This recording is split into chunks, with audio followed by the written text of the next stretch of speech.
Hey everybody, today is November 12th, so we'll be looking at November 11th's MTG stocks.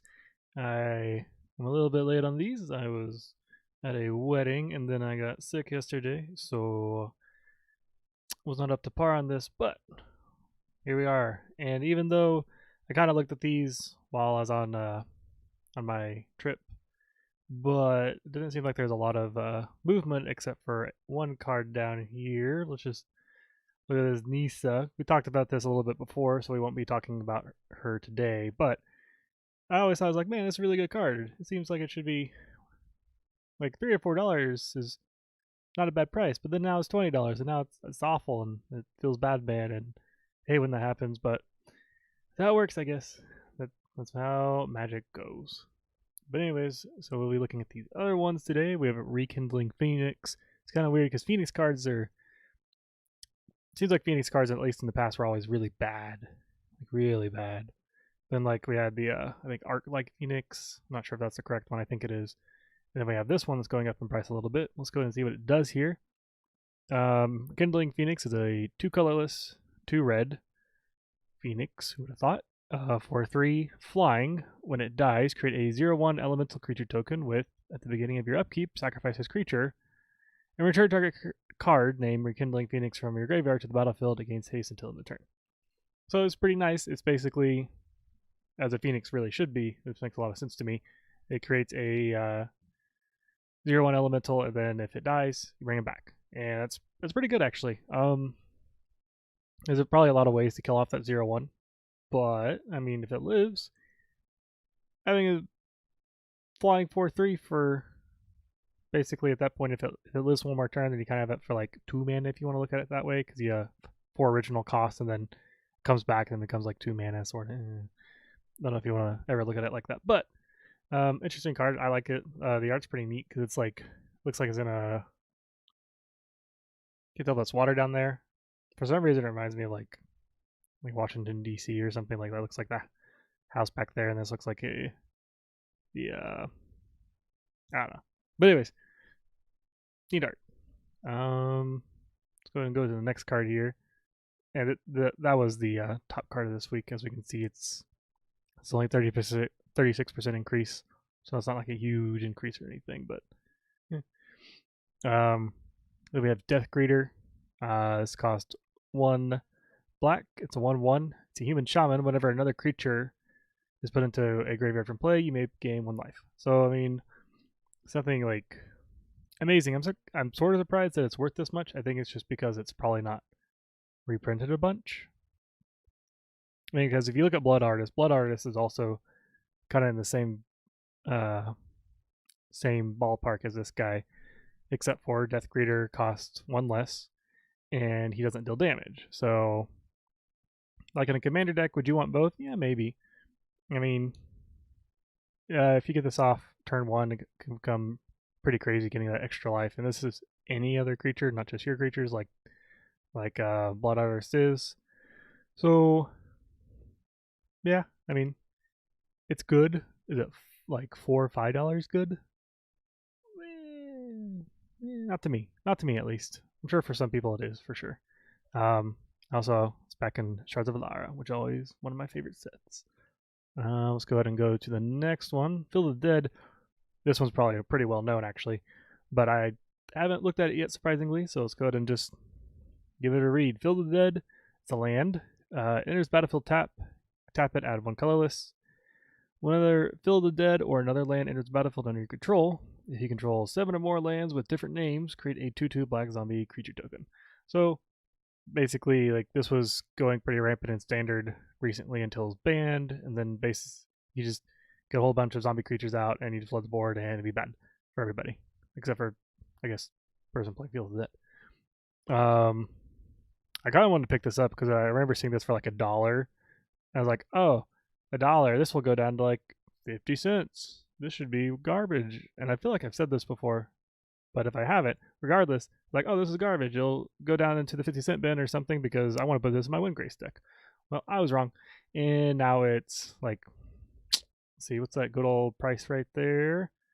Let me just feel that it's only $11.50 right now, which is crazy because this was banned in Standard, and since it was banned in Standard, you'd figure it'd go down in price because it was like $5 or $6, and now it's almost double the price after the ban. So it just kind of shows like you figure, I don't know, I figure this card would just be garbage because having 7 other lands with different names just seems like it'd be way too slow, but apparently not. And weird. I wish it wasn't worth this much because I'd like to put this in my Wind Grace deck. But what can you do? I'm gonna go to the next card here. Emerald Medallion. It's kind of like something like super special, but it's a 2 colorless artifact, and green spells you cast cost 1 less to cast. So basically, just sort of mana ramp. You can do. I mean, there's an emerald, or there's a medallion for each kind of color. There's one for like blue and red and white, black, whatever. But this one always was interesting to me only because if we go back over here, we can see that it's $4.43, which is, for a card like this, I figure this would probably be like at least $10 or something, just because like this effect in itself is crazy. But I guess only because green has so much ramp in its color base, that's why it isn't like super expensive. I mean, $4 isn't cheap per se, but it was like not too long ago, maybe a couple of dollars, and so it always surprised me it was that cheap. And now it's going up, of course, but other colors make more sense to have, like, because I think the other colors have like $15 or $20 price tags because it's just green has so much ramp. So, then we're gonna go on to the commanders for the night. Okay, so this is Zedruu the Greathearted. He is a 1 colorless fire, red, white, blue. Legendary creature, Minotaur Monk, 2/4. At the beginning of your upkeep, you gain X life and draw X cards, where X is the number of permanents you own that your opponents control. So it's kind of a weird card. You want your opponents to own your cards, and then you can pay Jessica or red, white, blue. Target opponent gains control of target permanent you control. So it seems kind of like a weird thing. You're like, oh, how's this any good? I mean, you can give them off one of your permanents and you get to draw a card and gain life, but it's kind of like, eh. But then you realize there's a lot of cards out there that are really mean when they're under another opponent's control. Like, it's like a creature that is, you can't play any more creatures, and if your opponent can't get rid of it, they're pretty much doomed, and it feels awful. Zedruu is not great-hearted. He's mean and awful, but I would like to make a deck one day where he actually is great-hearted, and you're not giving off those crazy, awful enchantments. And I'm sure you could do it. It's just that's the much easier way to go about this commander. He just a very interesting effect for sure. I always liked the idea of this guy, but I don't like to play like super oppressive decks, so I think it would just be awful if you went the normal route with this guy. Then Commander 2 for the night. Look at Kresh the Blood Braided. He's 2 colorless, Jund, or black, red, green. Legendary creature, human warrior, from that good old Shards block.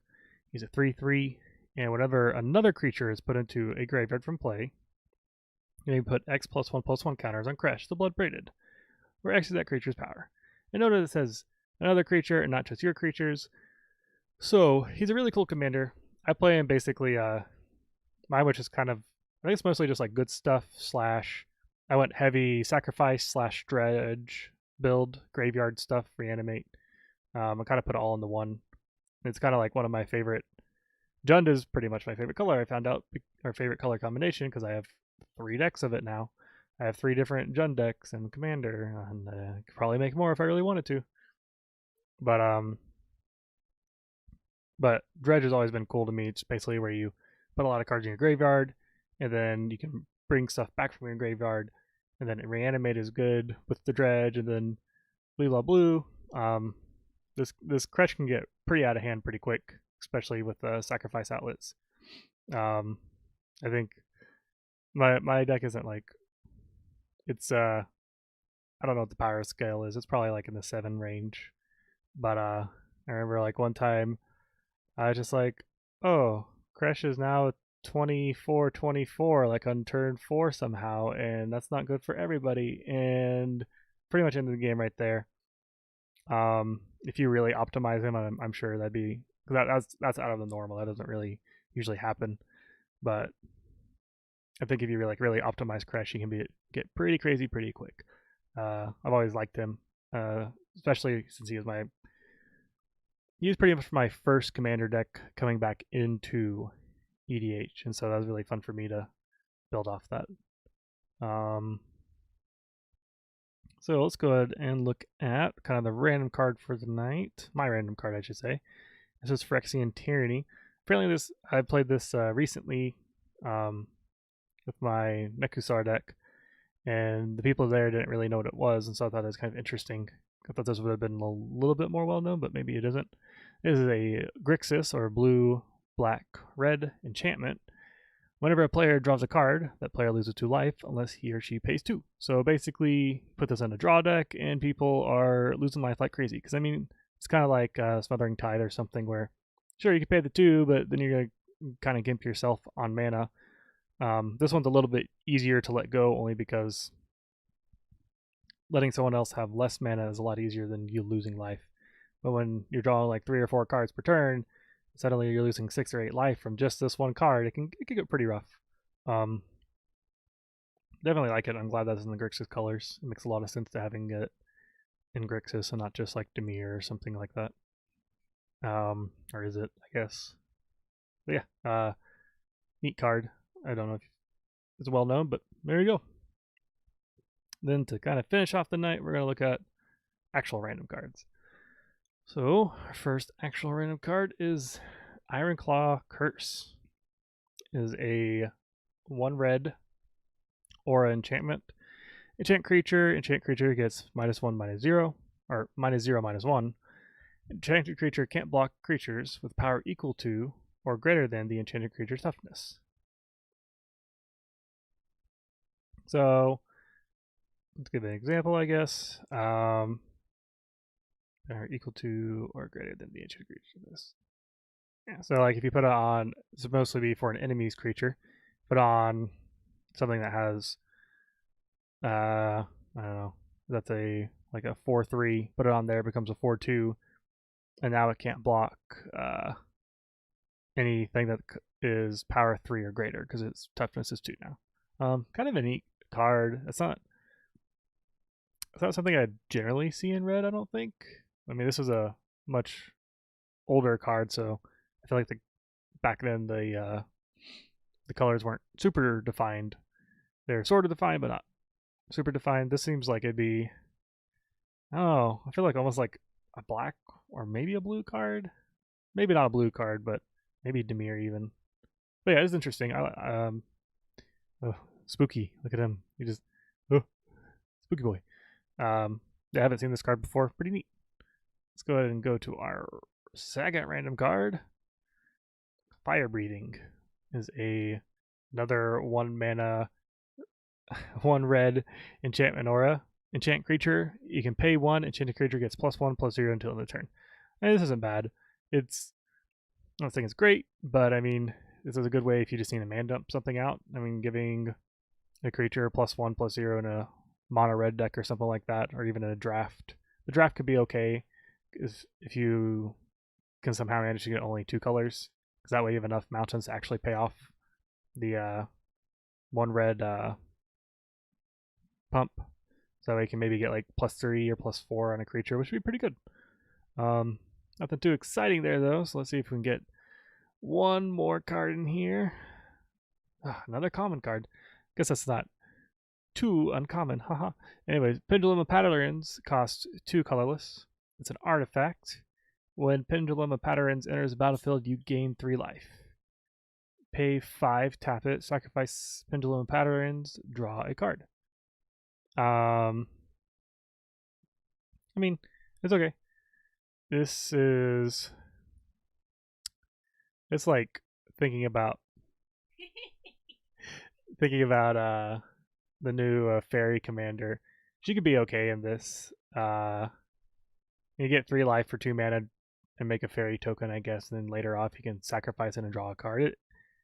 I mean, whatever. It's okay. It's fine.